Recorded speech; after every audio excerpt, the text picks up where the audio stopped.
Hi, I'm Nicole for Sure Shake Cabs. I'm here with Sophie's Miss Yellow Punkin. I'm going to give you her next update video. She is doing very well with everything. Just like I know you just like a typical Cavalier puppy. She loves attention. She loves her food, and she does struggle a little bit with that self-control. As you can see, she's just so excited to get started. Yes. Now I'm going to focus today on walking because that's going to be a big thing, whether she's on leash or off leash. She is so little. She is so little, and so she's prone to walking under your feet or walking in front of you.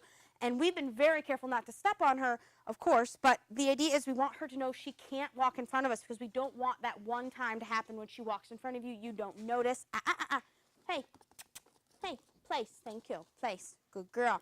And so I'm going to focus on that. I'm going to show you how you want to practice this. This is something really important that you want to practice. So that way when she's just loose in the house with you, she's going to follow you around. She may go and explore, but she's going to follow you around for the most part, just to be with you, to love on you, to get that food and the treats and all of that. And so I'm going to teach you how to walk with her to keep her not in front of you. And you want to keep a really close eye on her when she does. Let's go. There you go. So when she's on leash, she has to stay on your left side. When she's off leash, I recommend you kind of encourage her to stay on your left just to really help you out, because if she's crossing in front of you, let's go. Good.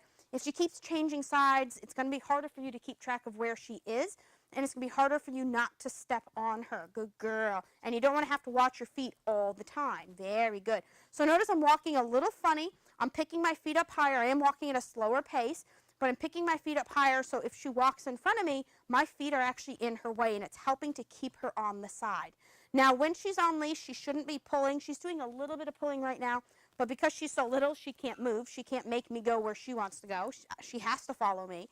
But because she's so little, she's prone to be a little bit extra in front of me, maybe an extra half a step or so in front of me, because for her to see me and look at my face, she has to be in front of me, or she's walking sideways. She's just so little, she can't look up that way.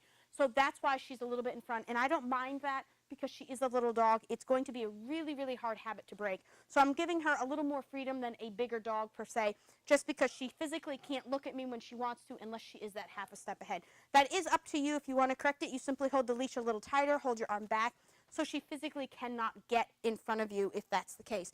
Now, if she's in front of me, it's one thing, but I don't want her in front where she's in my way. Again, I don't want to be stepping on her. So this is on leash. Now, if I drop the leash, she's a little more freedom of movement, of course. Good girl.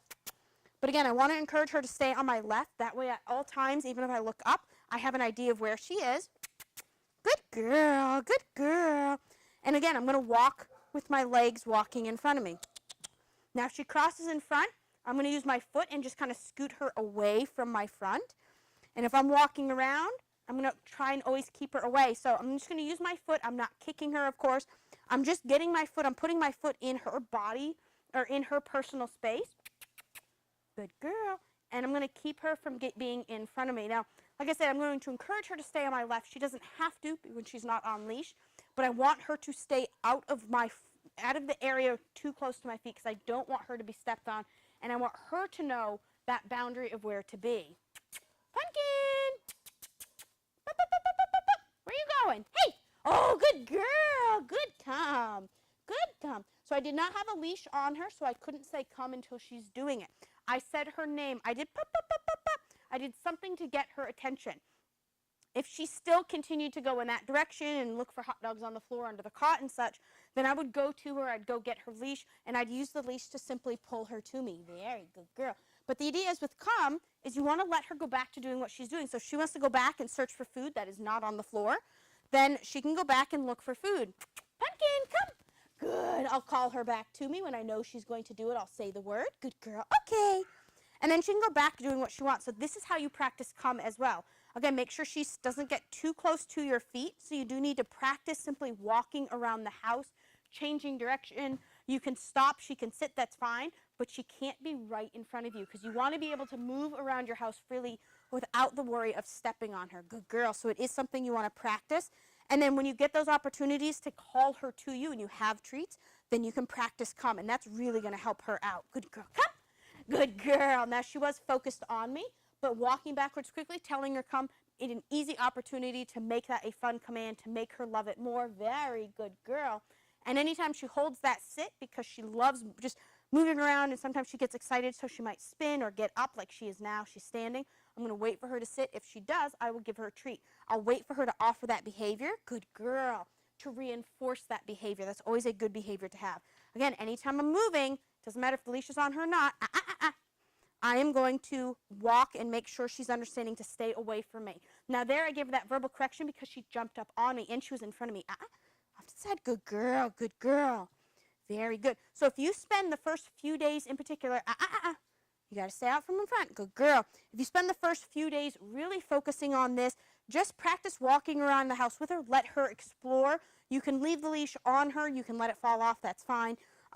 But this way you can let her explore the house, learn the house, but also learn how to walk with you. So the size steps that you take, walk normal, but at the same time use your feet to help keep her out of the way. If you have to walk funny like this and keep your feet up high to keep her out of the way, that's fine. That's a good idea to do. Practice walking. Place. Practice walking with her so she learns to stay away from this zone, out from under her feet. You want her close, but not too close. She is so little, and you don't want to have to spend the rest of her life looking down to make sure you know where she is. Eventually, she'll learn. She'll just stay out of that zone unless you're standing still and you call her to you or you give her that specific command. Very good girl. Very good. Good sit. Good girl. That was very good. But anyway, I hope you enjoyed her update video. She is a love. I love working with her. But anyway, thank you so much.